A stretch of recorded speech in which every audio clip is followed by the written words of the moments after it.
السلام علیکم ورحمۃ اللہ وبرکاتہ۔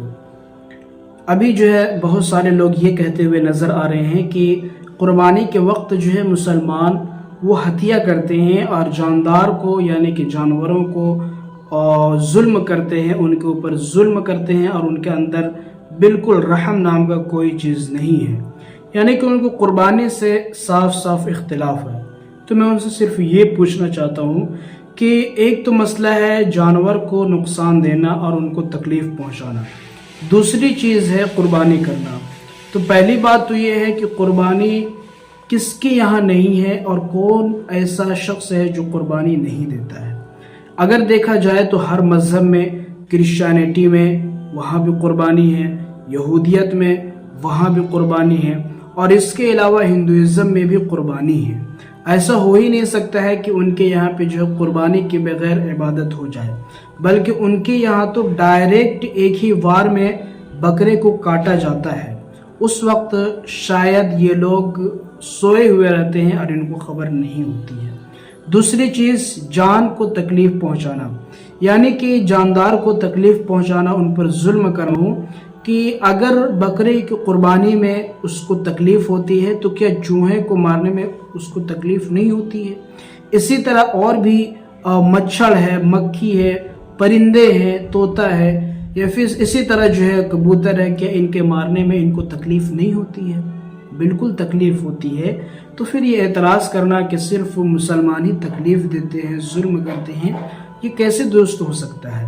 اور صرف یہی نہیں بلکہ جتنے بھی پیڑ پودے ہیں، جتنے بھی درخت ہیں، جتنے بھی پتے ہیں، ان سب میں حیات ہے اور ان سب میں جان ہے۔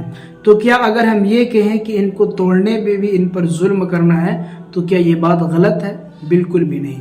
اور اس سے بھی اگر آگے جائیں تو ہم جو غذا کھاتے ہیں، جو سلائیوا ہے، اس میں بھی ایک طرح کا جاندار پایا جاتا ہے اور اس میں بھی جان ہوتی ہے۔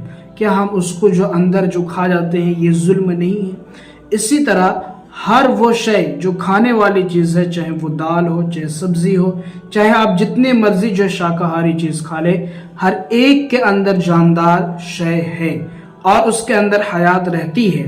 اگر ہم یہ کہیں کہ یہ بھی ظلم ہے تو کیا ہم کھانا پینا چھوڑ دیں؟ نہیں، بلکہ اس میں قاعدہ کلیہ یہی ہے کہ اللہ تبارک و تعالیٰ نے جن چیزوں کو انسانوں کے لیے حلال قرار دیا ہے اور جن کو کھانے کا حکم دیا ہے وہ انسانوں کے لیے ہی پیدا کیے گئے ہیں، لہذا ان کا کھانا بغیر تردد سوچے سمجھے رب کی اطاعت کرنا ہے۔ اسی طرح کچھ لوگ یہ کہیں گے کہ آپ لوگ تو یہ عقیدہ رکھتے ہیں کہ اللہ تبارک و تعالیٰ ہی جان دینے والا ہے اور وہی زندہ رکھنے والا ہے، وہی جان لینے والا ہے، یعنی کہ یحیی بھی وہی ہے، یمیت بھی وہی ہے، پھر آپ لوگ ذبح کیوں کرتے ہیں؟ تو میں اس کا جواب دیتا ہوں کہ اللہ تبارک و تعالیٰ نے ہی حکم دیا ہے کہ قربانی کیجیے اور قربانی کرو، اے بندو قربانی کرو۔ وانحر کا لفظ اللہ تبارک و تعالیٰ نے ارشاد فرمایا، یعنی کہ جو مویشیاں ہیں جن کو میں نے حلال کر دیا ہے ان کو اب قربانی کیجیے اور مسلمان ان کو قربان کرے۔ اب کچھ لوگ یہ کہیں گے کہ ان کو کیوں قربان کیا جاتا ہے؟ بے زبان جانور ہے، ان کو قربانی نہیں دینی چاہیے۔ تو میں یہ کہتا ہوں کہ اگر وہ بے زبان ہیں اور یہ رحم کا مادہ ہے کہ ان کو چھوڑ دیا جانا یہ قربانی کرنے سے زیادہ بدترین موت ہے۔ اگر جانوروں کو یوں ہی چھوڑ دیا جائے تو اس سے کیا فائدہ حاصل ہو سکتا ہے؟ کچھ بھی نہیں، بلکہ اللہ تبارک و تعالیٰ نے اس کے استعمال کو اللہ تبارک و تعالیٰ نے بتایا ہے اور کہا ہے کہ اس کی قربانی پیش کرو اور اس کے گوشت سے فائدہ اٹھاؤ۔ اللہ تبارک و تعالیٰ نے یہ نعمت کے طور پر ہمیں عطا کیا ہے۔ دوسری چیز یہ کہتے ہیں کہ پھر آپ کیوں ذبح کرتے ہیں؟ اللہ تبارک و تعالیٰ کیوں ذبح نہیں کرتا ہے؟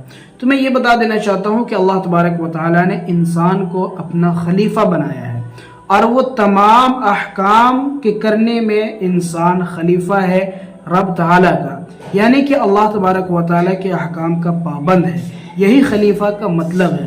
تو اللہ تبارک و تعالیٰ نے جب قربانی کرنے کا حکم دیا، پھر یہاں کسی کس و باکش کی کوئی بھی بات نہیں مانی جائے گی، لہذا قربانی یہ ثابت ہوا کہ یہ کسی پہ ظلم کرنا نہیں بلکہ عین رحم دلی ہے، اور مسلمان کسی پہ ظلم نہیں کرتا ہے، بلکہ مسلمان کا دل ذبح کرتے وقت جتنا اندر سے تڑپتا ہے وہ صرف ایک مسلمان ہی سمجھ سکتا ہے۔